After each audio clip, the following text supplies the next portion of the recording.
Hello বন্ধুরা, আপনারা কেমন আছেন? আশা করি আপনারা খুব ভালো আছেন। আজকের আরও একটি নতুন ভিডিও নিয়ে চলে এসেছি। তো দেখতে পেয়েছেন এখানে সুজি আর আম।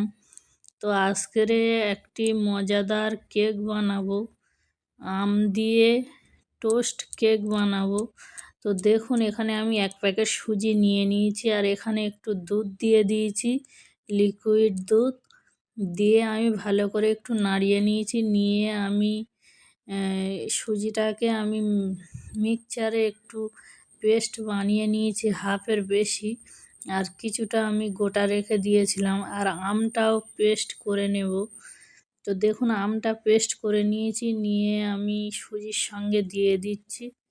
দিয়ে এটাকে ভালো করে আমি নাড়িয়ে মিক্সড করে নেব।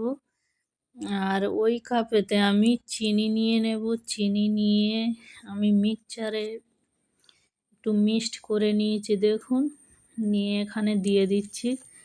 দেওয়ার পরে আমি ভালো করে নাড়িয়ে এগুলোকে একসঙ্গে, যাতে একসঙ্গে পুরো মিক্সড হয়ে যায় সেইভাবে আমি নাড়িয়ে নাড়িয়ে মিশিয়ে নেব। তো দেখুন এইভাবে ভালো করে আমি নাড়িয়ে নাড়িয়ে পুরো একসঙ্গে মিক্সড করে নেব। নেওয়ার পরে এখানে আমি তেল দিয়ে দিচ্ছি 50 গ্রাম মতো। এখানে সাদা তেল আর হাফ চামচ বেকিং পাউডার, আর তার যতটা বেকিং পাউডার নিয়েছি তার হাফ বেকিং সোডা নিয়ে নিয়েছি। আর এখানে দেখুন এই পাত্রটা নিয়ে নিয়েছি, এখানে আমি কেক বানাবো। তো ওখানে একটু তেল দিয়ে হাত দিয়ে আমি ঘষে দিয়েছি। দেওয়ার পরে আমি 1 চামচ আমি ওখানে ময়দা দিয়ে দিয়েছি। দিয়ে ভালো করে ময়দাটা আমি ওই পাত্রে চারদিকে লাগিয়ে নিয়েছি। নিয়ে আমি সুজির সঙ্গে 2 চামচ আমি দিয়ে দিয়েছি ময়দা, আর স্বাদ মতো লবণ দিয়ে দিয়েছি। আপনারা চাইলে এখানে এলাচ গুঁড়ো দিতে পারেন বা ম্যাঙ্গো ফ্লেভার দিতে পারেন। আমি এখানে একটু ভ্যানিলা দিয়ে দিয়েছি। তো দিয়ে আমি আবারও ভালো করে নাড়িয়ে নিয়েছি। নিয়ে ভালো করে মিক্সড করে নিয়ে আমি এই পাত্রে ঢেলে নিয়েছি দেখুন। ঢেলে নিয়ে আমি একটু ভালো করে ঝাঁকুনি দিয়ে আমি সমান করে নিয়েছি, যাতে ওর ভিতরে কোনো হাওয়া না থাকে।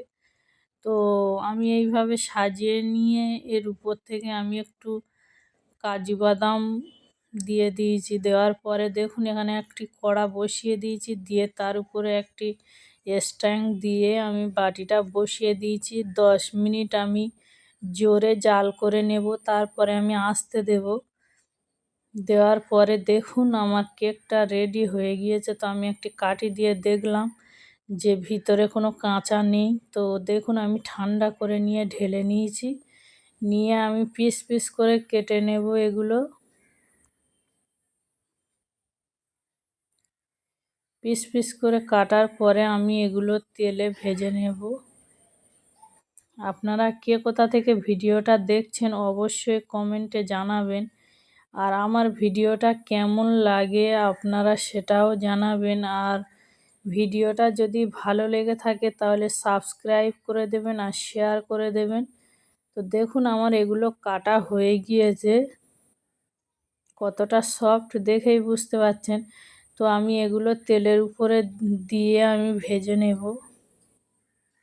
দেখুন আমি গ্যাসে একটি কড়া বসিয়ে দিয়েছি, আর এখানে তেলও দিয়ে দিয়েছি। আর একটা একটা করে আমি এর সঙ্গে দিয়ে দিচ্ছি দেখুন। দিয়ে আমি ভালো করে নাড়িয়ে এপিট ওপিট করে উল্টে পাল্টে আমি লাল করে একটু ভেজে নেব।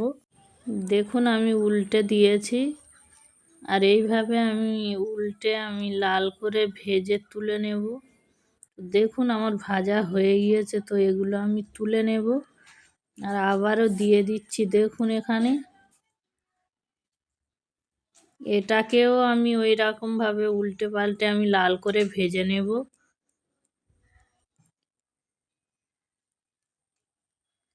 কতটা সুন্দর দেখতে লাগছে দেখেই বুঝতে পারছেন। আর খেতে তাহলে কতটা সুন্দর লাগবে বুঝতে পারছেন। আর দেখুন পুরো টোস্টের মতো দেখতে লাগছে, কতটা সুন্দর হয়েছে আর কতটা লোভনীয় হয়েছে। মনে হয় যেন এটা টোস্ট, কত সুন্দর দেখতে টোস্টের মতো। এইভাবে আপনারা বাড়িতে বানাবেন।